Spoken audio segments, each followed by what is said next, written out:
Arambagh Times.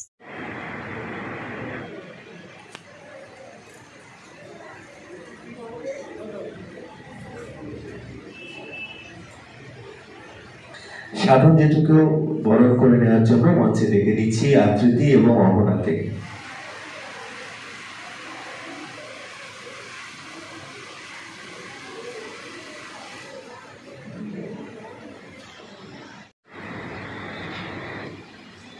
এই যেটা বিশেষ গুরুত্বপূর্ণ এবং ধন্যবাদ আরও, সেটা হলো যথাসময়ে শুরু করা। এটা বেশ খুশির ব্যাপার, খুশির দিন এই আচরণ এবং এই অনুষ্ঠান শুরুর এই প্রবণতা যথাসময়ে। সময়ে বিষয়টা এমনই যে সেই সময়কে ধরে রাখা আমাদের সাধ্যের বাইরে চলে যায়, কিন্তু সময় ঠিক থেকে যায় নিজের জায়গাতে, তাকে কেউ ধরতে পারুক বা না পারুক। যার জন্য রবীন্দ্রনাথ ঠাকুর এবং কাজী নজরুল ইসলাম এই দুজন জন্মগ্রহণ করেছিলেন যে সময়ে, সেই সময়টা কিন্তু তার জায়গাতেই আছে। আমরা তাকে ধরার চেষ্টা করছি এই পর্যন্ত, আমাদের ডিঙাকে তার কাছে নিয়ে যাওয়ার চেষ্টা করছে যতটুকু আমাদের সাধ্য ততটুকু দাঁড়ায়। তবু সেটা আমাদের করতে হবে, কারণ সেটাই আমাদের খুশির জায়গা। আমরা সেই খুশির ডিঙা নিয়ে আমরা আস্তে আস্তে সময়ের ঢেউয়ে আস্তে আস্তে আমরা এগিয়ে চলছি। আমরা সেই সময়কে হয়তো ধরতেও পারবো, কেউ পারবো না, কিন্তু আমরা চলছি। রবীন্দ্রনাথ ঠাকুর তার তত্ত্বে একটি বিশেষ কথা বলতেন যে অতিরিক্ত মানুষের মধ্যে মানুষের বেঁচে থাকার জন্য, তার শরীর এবং মনকে তৈরি করার জন্য যতটুকু প্রয়োজন, তার থেকে অতিরিক্ত বিষয় মানুষের আছে। এই অতিরিক্ত বিষয়টি উপচে পড়ে যাচ্ছে, নষ্ট হচ্ছে, সেটাকে আমাদের ধরতে হবে। এই অতিরিক্ত বিষয়টি থাকার জন্যই পশু তার 4টি পা দিয়ে শুধু হেঁটে চলে, তার শরীরটাকে বয়ে নিয়ে যায়। যার জন্য কি হচ্ছে, তার মাথাটা শুধু নিচে থাকছে। কিসের জন্য? শুধু তার খাদ্য আহরণ করার জন্য, ঘাস, খড় ইত্যাদি তার খাবার। কিন্তু মানুষের এই 4টে অঙ্গের মধ্যে 2টো অঙ্গকে সে চলাফেরা করার জন্য রেখেছে, আর বাকি 2টো অঙ্গ সেটাকে কাজ করার জন্য রেখেছে। তো আমরা কতটা কাজ করছি আমরা নিজেরাই তার বেশি বিচার করতে পারবো। আর পশুর থেকে তফাৎ কি হচ্ছে, আমরা সোজা হয়ে দাঁড়িয়েছি। আমাদের মুখ এবং অন্বেষণ কেবলমাত্র ওই খাদ্য জোগাড় করার জন্যই নয়, তার থেকে কিছু বেশি, এবং সেই বেশিটুকু থাকার জন্যই আমরা পশুর থেকে পৃথক, আমরা গরু, বাছুর ইত্যাদি থেকে পৃথক হতে পারছি ওই বেশিটুকুর জন্য। পশুর কাছে তার শুধুমাত্র সে কি দেখতে পাচ্ছে, শুধু ঘাস দেখতে পাচ্ছে, শুধু এতটুকু জায়গা, পৃথিবীটার একটুখানি জায়গা, যতটুকু তার দৃষ্টি যাচ্ছে ততটুকুর মধ্যেই সীমাবদ্ধ। কিন্তু মানুষ যখন মাথা তুলে দাঁড়াচ্ছে, তার কাছে উন্মুক্ত আকাশ, উন্মুক্ত প্রান্ত, অনেক কিছু দেখতে পাচ্ছে যতদূর তার দৃষ্টি যায়। চারদিকে সে যদি ঘুরে বেড়ায় তাহলে দেখবে বহু মানুষ, বহু কিছু, অনেক কিছু সে দেখতে পাচ্ছে, যেটা তার নিজেকে ছাড়িয়েও যাচ্ছে, অনেক কিছু। তো এইটা কেন দেখতে পাচ্ছে? যে মানুষের এই অতিরিক্ত বিষয়টি থাকার জন্য। রবীন্দ্রনাথ ঠাকুর তাই বলছেন। এবং এই অতিরিক্ত বিষয়টি থাকার জন্যেই মানুষ গান করে, মানুষ কথা বলে, মানুষ সামাজিক আচার আচরণ করে, মানুষ কবিতা লেখে, মানুষ সমাজ সেবা করে, মানুষ নাটক করে, মানুষ আবৃত্তি করে, মানুষ নাচে, এই অতিরিক্ত বিষয়টির জন্য। তাহলে এই অতিরিক্ত বিষয়টি যদি আমরা কাজে না লাগাই তাহলে আমরা মানুষ নই। তাহলে আমাদের মানুষের মতো মানুষ হতে গেলে আমাদের রবীন্দ্রনাথ ঠাকুর এই যে অতিরিক্ত সারপ্লাস অফ ম্যান, এই কথা বলছে, এই যে সারপ্লাস, এই যে অতিরিক্ত বিষয়টি এটাকে আমাদের কাজে লাগাতে হবে। যদি আমরা না লাগাই তাহলে পশুর থেকে আমরা ভিন্ন নই। তাহলে এই অতিরিক্ত বিষয়টি কাজে লাগানোর জন্য আমাদের এই যে জ্ঞান চর্চা, সাংস্কৃতিক চর্চা, এগুলি আমাদের করতে হবে। এরকম একটা সুন্দর পরিবেশ এবং খুশিডিঙ্গা যে স্কুল, তার যে কর্ণধার শক্তি, দিলীপ হালদার, শক্তি হালদার এবং মালবিকা হালদার, এদের সঙ্গে আমার দীর্ঘদিনের পরিচয়। এবং এমন একটি পরিবার যারা বাবা মা এবং ছেলে প্রত্যেকেই তিনজনেই অত্যন্ত ভাবে একেবারেতে পুরোপুরি সাংস্কৃতিক একটা পরিবেশের মধ্যে দিয়েই তারা দীর্ঘদিন চলে এসেছেন এবং এখনও সেটিকে বজায় রেখেছেন। শক্তি আমার অনেক ছোট্টবেলার বন্ধু, একেবারে যখন পাড়ায় আমরা ছোট্ট ছিলাম একসাথে খেলাধুলা করা থেকে অনেক অনেক গল্প গাছা অনেক আমাদের মধ্যে ছিল। তখন তো শৈশবটা অন্যরকম ছিল, এখনকার মতো এরকম গৃহবন্দী এবং ছোট থেকেই এই যে আমাদের বললেন আমাদের মাননীয় সভাপতি আজকের অনুষ্ঠানের এবং খুশিডিঙ্গা স্কুলের, আজকে যারা আছেন তাদের কাছেও শুনলাম, সমৃদ্ধ হলাম।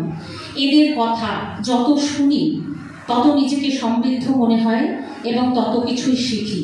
প্রতিটা অনুষ্ঠানে যখনই ফাল্গুনীরা কিছু বলেন, যখন সাধনরা কিছু বলেন এবং সর্বোপরি যখন আমাদের চিরতরুণ যুবা আমাদের শিল্পগুরু, তিনি যদিও বলছেন তার বয়সের কথা, কিছুদিনের মধ্যে অন্য কোথাও চলে যাওয়ার কথা, কিন্তু আমরা এটা বোধহয় ভাবতেও পারি না। কেননা অনেক অনেক যুবক এখানে আছেন বা আমাদের আরামবাগে আছেন যারা এই শিল্পগুরুর কাছে আসলে লজ্জা পাবেন, কেননা বয়সটা শুধুমাত্র যে সংখ্যা তাকে কোনোভাবেই ছুঁতে পারেনি, সেটা তাকে দেখলেই বোঝা যায়। এবং শুধুমাত্র এত সুন্দর একটা শিল্প জগতের মধ্যে নিজেকে তিনি রেখেছেন, শিল্প সংস্কৃতি যাই বলুন না কেন, তার জন্যই বোধহয় বয়স তার কাছে আসে না, ছুঁতে পারে না। তো তারাও আছেন, বিভাংশু আছেন, দীর্ঘদিন ধরে যিনি সাংস্কৃতিক চর্চা করে আসছেন এবং তিনি রবীন্দ্রনাথ সম্বন্ধে তার অপার জ্ঞান আমরা সকলেই জানি। এবং মঞ্চে আছেন মুক্তি, আমার ভীষণই স্নেহের একজন মানুষ, তাকেও আমি একদম তার শৈশব থেকেই দেখেছি। আমি তখন অনেকটাই বড়, কিন্তু তার যেটা আবৃত্তির প্রতি তার এবং নাটকের প্রতি তার যে একেবারে মানে কি বলবো, কি ধরনের যে ভালোবাসা, কি ধরনের যে আসক্তি কথাটাই আমি ব্যবহার করছি, যদিও আসক্তি কথাটার সাথে একটু বোধহয় সাংস্কৃতিক কথার কোথাও গর্বিল মনে হবে। তো যাই হোক, এই সমস্ত মানুষজনকে নিয়ে মৃদুলদা আছেন, আমাদের চন্দনদা আছেন, সকলেই আমার অত্যন্ত পরিচিত এবং অত্যন্ত গুণীজন। তাদেরকে নিয়ে আর এই যে খুশিডিঙ্গার যে ডিঙা এগিয়ে চলছে সেটা অনেক বেশি পালে তার হাওয়া লাগুক, অনেক দূর এগিয়ে যাক।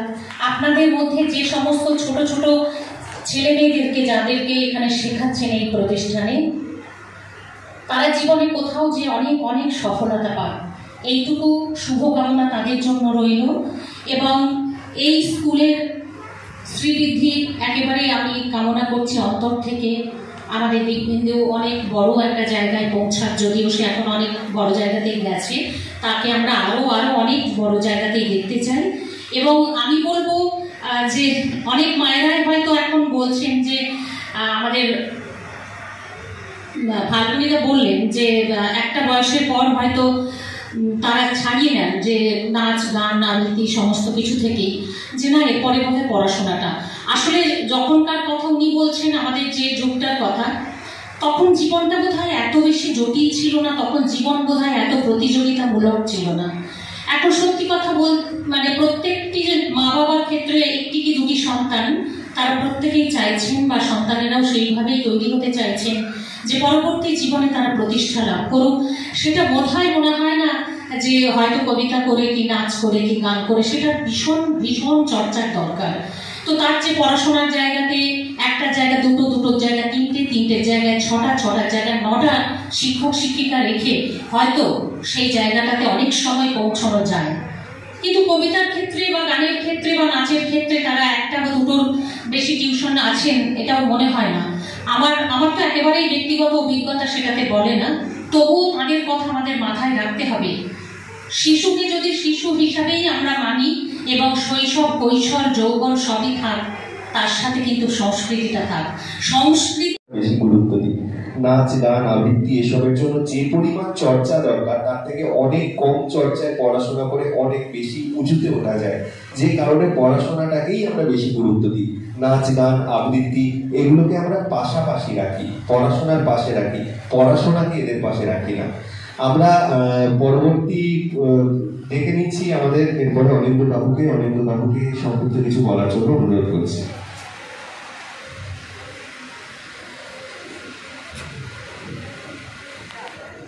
মঞ্চে উপবিষ্ট বিরক্ত মণ্ডলী এবং সামনে আসনে উপবিষ্ট সকল মানুষকে যথাযোগ্য স্থানে সম্মান জানাই এবং খুশির ডিনার সকল কচিকাঁচাদের আন্তরিক ভালোবাসা জানাই। আজকের খুশির দিন আয়োজিত অনুষ্ঠানে আমরা উপস্থিত হতে পেরে অত্যন্ত আনন্দিত। খুশির ডিঙা যে আরামবাগ সংস্কৃতি জগতের এক উজ্জ্বল নক্ষত্র, একথা বলার অবকাশ রাখে না। আমরা অনেক দিন ধরে খুশির ডিঙার সঙ্গে যুক্ত এবং খুশির ডিঙা দীর্ঘদিন তাদের সংস্কৃতি চর্চা চালিয়ে আসছে এবং তাদের নিজস্বতা বজায় রেখে। বয়সে বড় তাদেরকে আমার প্রণাম জানাই, যারা বয়সে ছোট তাদেরকে ভালোবাসা। এখন এরকম ছোটদের অনুষ্ঠানে যখনই বক্তব্য রাখার অনুরোধ আসে, আমি মনে মনে খুব বিবেক দংশন অনুভব করি। ধর্ম সংকট, কারণ ধর্ম সংকটের কারণ আছে। কেননা আমার বয়স যখন কম ছিল, আমার বক্তৃতার মধ্যে কেবল একটা সেন্টেন্স শুনতে খুব ভালো লাগতো, সেটা হচ্ছে এই বলে আমার বক্তব্য আমি শেষ করছি। এখন বক্তারা যখন এই কথাটি বলতেন যে এই কথা বলেই আমার বক্তব্য আমি শেষ করছি, তখন আমার মনে এত উল্লাস হতো যে ছোটদের অনুষ্ঠানে বক্তব্য রাখার উপযুক্ত লোক আমি নই। কেননা তাহলে স্ববিরোধী কাজ হয়। কিন্তু আবার অন্যদিকে আর একটা ধর্ম সংকট উপস্থিত হয়েছে, সেটা হচ্ছে এত বড় একটা টিফিনের প্যাকেট আমার হাতে ধরিয়ে দেওয়া হয়েছে। কারণ ভয় হচ্ছে যে একেবারে কিছুই না বললে যদি আবার ওটা ফেরত দিতে হয়। তা সেই জন্যে দু এক কথা বলে আপাতত আমি ওই ধর্ম রক্ষা করার চেষ্টা করছি। একটা কথা সবাই বলছেন সংস্কৃতি চর্চার প্রয়োজনীয়তা, তা আমি সেই কথাটাই একটু অন্যভাবে বলি। আপনারা লক্ষ্য করে থাকবেন যে মানুষ হওয়ার মহা বিপদ, মানুষ হয়ে জন্মানোর মহা বিপদ। আজ পর্যন্ত কেউ কোনোদিন শোনেনি যে বাঁদরের বাচ্চাকে বাঁদর করতে হয়, কুকুরের বাচ্চাকে কুকুর করতে হয়, বাঘের বাচ্চাকে বাঘ করতে হয়। তারা জন্ম থেকেই বাঘ, জন্ম থেকেই সিংহ, জন্ম থেকেই বাঁদর, জন্ম থেকেই কুকুর, কিন্তু মানুষের বাচ্চাকে মানুষ করতে হয়। এক মহা সমস্যা। মানুষের বাচ্চা ছাড়া আর কাউকে সেই প্রাণী করে তুলতে হয়, এরকম কেউ কোনোদিন বাপের জন্মে শোনে নাই। অর্থাৎ এই যে মানুষ করে তোলা, এটা প্রমাণ করছে যে কেবলমাত্র এই হোমোসেপিয়েন্স গোত্রে জন্মগ্রহণ করাটাই মানুষ হবার জন্য যথেষ্ট নয়। মানে একটা ঘোড়া এরকম কোনো দায় নেই যে তাকে ঘোড়া হয়ে উঠতে হবে, সে এমনিই ঘোড়া হবে। কিন্তু মানুষ আবার অমানুষও হতে পারে, এই সম্ভাবনা মানুষের আছে। কিন্তু ঘোড়ার কিন্তু অঘোড়া হওয়ার কোনো সম্ভাবনা নেই। তাহলে মানুষ হওয়ার জন্য আর কি লাগে, মানুষের বৈশিষ্ট্য কি, এইটা যদি আমরা একটু ভেবে দেখি, আমরা দেখব সব জন্তু জানোয়ারই বেঁচে থাকতে চায়, কিন্তু মানুষ কেবল বেঁচে থেকে খুশি নয়, মানুষ একটু সুন্দরভাবে বেঁচে থাকতে চায়। কিরকম?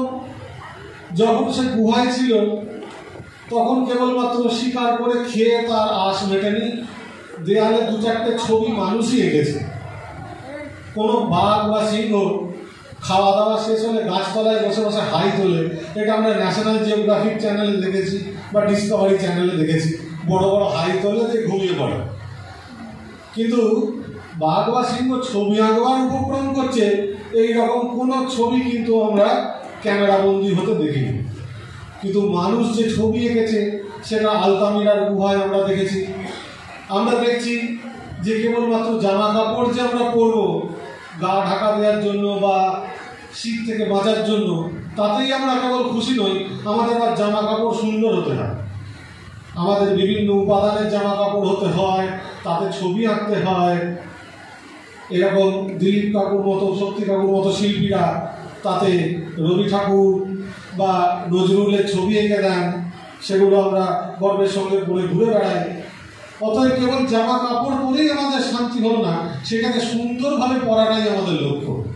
কাউকে খেতে দিয়ে আমাদের কেবলমাত্র শান্তি হয় না, মানুষ সুন্দর একটা বাসনপত্র ব্যবহার করে সুন্দর করে সাজিয়ে গুছিয়ে খেতে চায়। আমার মনে হয় এই যে সংস্কৃতি চর্চা, এটা এই জীবনটাকে সুন্দর করে তোলাই এর লক্ষ্য। আমরা এমনকি মৃতদেহকে পর্যন্ত সুন্দর করে সাজাই। আমরা মৃতদেহ যাকে কয়েক ঘন্টা পরে আগুনে পুড়িয়ে ছাই করে দেওয়া হবে, তাকেও কেউ কোনোদিন কিন্তু যেন তেনভাবে ধরে নিয়ে গিয়ে আগুনের মধ্যে ছুঁড়ে ফেলে দেয় না। তাকেও সুন্দরভাবে ফুলে মালায় লোকে সাজায়, চন্দন দিয়ে সাজায়, তার গায়ে অগুরু ছড়িয়ে দেয়। মানুষ যদি মৃত্যুকে এত সুন্দর করে সাজাতে পারে, তাহলে জীবনকে না সাজানোর কি কারণ থাকতে পারে? তাহলে এই যে জীবনকে না সাজাতে পারাটা কিন্তু অমানুষের লক্ষণ। কাজে আমরা যদি মানুষ হয়ে থাকতে চাই, তাহলে আমাদের এই খুশি ডিঙার মতো সংস্থার সঙ্গে থাকতে হবে, যারা আমাদেরকে এই মানুষ করে রাখার দায়িত্বটা পালন করে চলেছেন। ধন্যবাদ। 1984 সালে প্রথম শুরু করি। আমি ইন্ডিয়ান আর্ট কলেজ থেকে পাশ করে 84 সালে পাশ করলাম। ওই বছরই আমি খুশিডিঙ্গা আর্ট স্কুল শুরু করলাম কাবলেতে। আরামবাগে তখন আমার গুরুদেব হরিপ্রসাদ মেহতা মহাশয়, ওনার স্কুল, আমার বন্ধুদের স্কুল, সবাই আছে। সেই সময় আমার মনে হলো যে একটা গ্রামে স্কুল করতে হবে, যেখানে গ্রামের ছেলেমেয়েরা শিখবে। তো আমি কাবলেতে যে স্কুল করেছিলাম 27 বছর আমি ওখানে অবৈতনিকভাবে চালিয়েছি স্কুল, কারোর কাছ থেকে বেতন নিইনি। তার একটাই কারণ, গ্রামের মানুষ এমনিই আঁকা শিখতে চায় না, বিনা পয়সায় যদি হয় 2-4 জন করেও তো হবে। পরবর্তীকালে আমার 200 স্টুডেন্ট কাবলেতে হলো। সেই সঙ্গে সঙ্গে আমি কাবলের সঙ্গে সঙ্গে কামারপুকুরে একটা স্কুল করলাম, ওই খুশিডিঙ্গা আর্ট স্কুল নাম দিয়ে। কাবলের স্কুল চলছে, কামারপুকুর স্কুল চলছে। কামারপুকুরে সামান্য কিছু বেতন নিয়ে স্কুল চালু করলাম। তারপর আবৃত্তির ক্লাস শুরু হলো কাবলেতে। সেখান থেকে এসে আরামবাগে স্কুল চালু করলাম। সেই তারও বয়স প্রায় 38 বছর তো হয়ে গেল। আস্তে আস্তে আমাদের যে সমস্ত স্টুডেন্টরা ছিল তখনকার দিনে যারা আমার কাছে শিখত, অনেকেই জানবেন দেবনাথ বিশ্বাস, ইন্দ্রনীল পাল। দেবনাথ বিশ্বাস গভর্নমেন্ট আর্ট কলেজে পড়েছে, পাস করেছে, এখন কলকাতাতেই থাকে। ইন্দ্রনীল পাল বিদেশে এই আর্টের উপরে কোথায় পরীক্ষা নিরীক্ষার জন্য গিয়েছিল, তারপরে ও আর্টের সঙ্গে সঙ্গে চাকরি পেয়েছে, এখন চাকরি করে কোনো একটা ব্যাংকে চাকরি করে। আমার স্কুল এইভাবে চলছে। সবচেয়ে বড় পাওয়া হচ্ছে একদিন যদি না খেতে পাই আমার কোনো কষ্ট নাই, কিন্তু একদিন যদি ওই বাচ্চাগুলোকে আমি না দেখতে পাই আমার ভিতরটা কেঁদে ওঠে। অতএব আমাদের এই খুশির দিনাতে আপনারা যারা আছেন, অধিকাংশই আমার স্কুলের এবং যারা বাইরের আছেন, তারা দেখবেন আমার এই ছোট্ট ছোট্ট ছেলে মেয়েগুলো এবং সময়ানুবর্তিতা, যেটা আমার স্কুলেতে প্রথম আমরা শেখাই। আজকেও আমরা শুরু করেছি, আমরা 4টে শুরু করবো বলেছিলাম, ঠিক 4টেতেই শুরু করেছি, 4টে 1 নয়। এটা আমরা 38 বছর ধরেই করে আসছি। যে সময়ে আমরা বলি শুরু করব, সেই সময়েই শুরু করি। এবং আমার স্কুলের ছেলেমেয়েরাও তাই, ওরা ঠিক সেইভাবেই সময়টাকে গুরুত্ব দেয়। গুরুত্ব দেয় বলে আমি বলি, যার সময়ানুবর্তিতা নেই সে বড় হতে পারবে। ট্রেন ছেড়ে দেওয়ার পরে স্টেশনে গিয়ে তো লাভ নাই। অতএব সময়ে যেতে হবে, সময়ে উঠতে হবে। সেরকমভাবে সারাটা জীবন চালাতে গেলে, জীবনে বড় হতে গেলে ঠিক সময়ের কাজটি করে নিতে হবে। আর খুশির দিনা নিয়ে কী বলবো, আমাদের স্টুডেন্টরা বিগত বছরে যত স্টুডেন্ট আমাদের আকাশবাণীতে পরীক্ষা দিয়েছে আবৃত্তি বিভাগে, এমন একজনও নেই যে চান্স পায়নি। এটা আমাদের কাছে কী বলবো, অনেক বেশি পাওয়া। আপনারা হয়তো জানেন যে আকাশবাণীতে যারা আবৃত্তির অডিশন দেয়, বহুজন দেয়, কয়েকশো, তার মধ্যে হয়তো কিছু নেয় 40-45 জন। সেখানেও আমাদের যারা যারা পরীক্ষা দিয়েছে তারা সবাই চান্স পেয়েছে। এমন একবার হয়েছে মোট 21 জন না 22 জনকে আকাশবাণী থেকে নিয়েছিল। সে বছর 17 জন ছিল আমাদের খুশি দিনা স্কুলে। এটা আমাদের কাছে একটা বিশাল পাওয়া। তো আমরা চেষ্টা করি, সর্বোপরি আমাদের যে বড় কথা যেটা, আমরা চারা গাছে জল দিই, বৃক্ষে নয়। নমস্কার।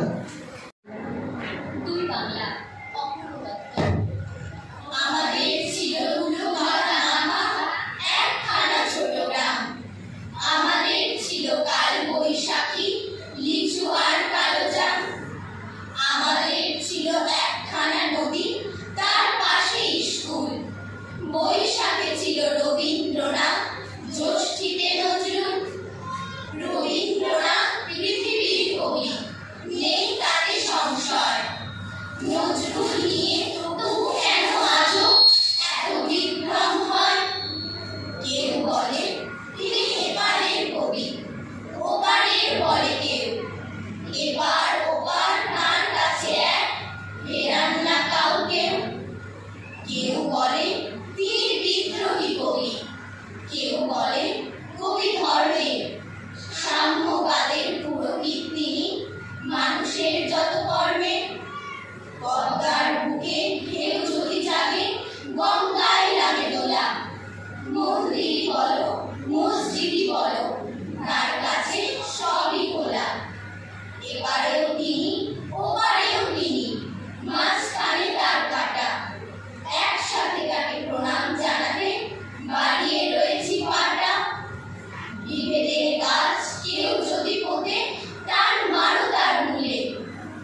রাঙা ধুলোয় মেঘ গড়িয়ে আসে।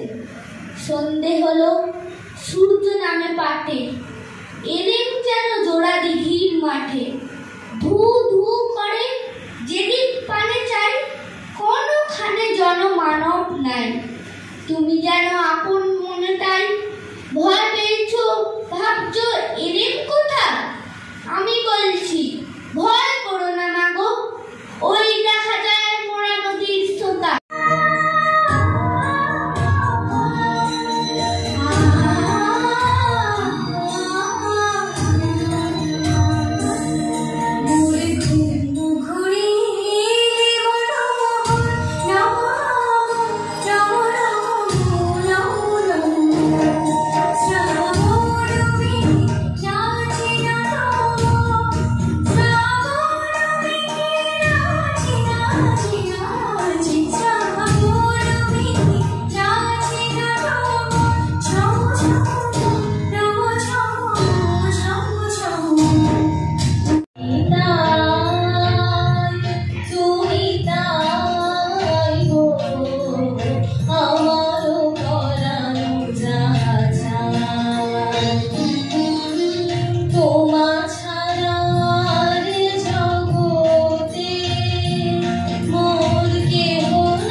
চোখ থেকে এলো জল। এমনি করে কি জগৎ জুড়িয়া মার খাবে দুর্বল? যে দধিচিদের হাড় দিয়ে ওই বাষ্প সকট চলে, বাবু সাপ এসে চড়িল তাহাতে, কলিরা পড়িল তলে। বলতো এসব কাহাদের দান? তোমার অট্টালিকা কার খুনে রাঙা? থুলি খুলে দেখো, প্রতি ইটে আছে লিখা।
আমি সেভাবে তৈরি হয়ে আসিনি, বুঝিও নি। আমাকে এখানে এসে বলছে যে তোমাকে একটা আবৃত্তি করতে হবে। আমার কবিতা মুখস্থ থাকে না, আমি তাকে পাঠ করছি। কাজী নজরুল ইসলামের যদি আর বাঁশি না বাজে। বন্ধুগণ, আপনারা যে সৌগাত আজ হাতে তুলে দিলেন, আমি তা মাথায় তুলে নিলাম। আমার সকল তনু মন প্রাণ আজ বিনার মতো বেজে উঠেছে। তাতে শুধু একটি মাত্র সুর ধ্বনিত হয়ে উঠছে, আমি ধন্য হলুম, আমি ধন্য হলুম। আমায় অভিনন্দিত আপনারা সেই দিন করেছেন যেদিন আমার লেখা আপনাদের ভালো লেগেছে। বিংশ শতাব্দীর অসম্ভবের সম্ভাবনার যুগে আমি জন্মগ্রহণ করেছি। এর অভিযান সেনাদলের তুর্যবাদকের একজন আমি। এই হোক আমার সবচেয়ে বড় পরিচয়। আমি এই দেশে, এই সমাজে জন্মেছি বলে শুধু এই দেশেরই, এই সমাজেরই নয়, আমি সকল দেশের সকল মানুষের। কবি চায় না দান, কবি চায় অঞ্জলি, কবি চায় প্রীতি, কবিতা আর দেবতা সুন্দরের প্রকাশ। সুন্দরকে স্বীকার করতে হয়, যা সুন্দর তাই সুন্দরের ধ্যান, তার স্তব গানই আমার ধর্ম। তবু বলছি, আমি শুধু সুন্দরের হাতে বিনা পায়ে পদ্মফুলি দেখিনি, তার চোখে চোখ ভরা জলও দেখেছি। শ্মশানের পথে, গোরস্থানের পথে তাকে ক্ষুধাদীর্ণ মূর্তিতে ব্যথিত পায়ে তাকে চলে যেতে দেখেছি। যুদ্ধভূমিতে তাকে দেখেছি, কারাগারের অন্ধকূপে তাকে দেখেছি, ফাঁসির মঞ্চে তাকে দেখেছি। আমাকে বিদ্রোহী বলে খামোখা লোকের মনে ভয় ধরিয়ে দিয়েছেন কেউ কেউ। এই নিরীহ জাতটাকে আছড়ে কামড়ে তেড়ে নিয়ে বেড়াবার ইচ্ছা আমার কোনো দিনই নেই।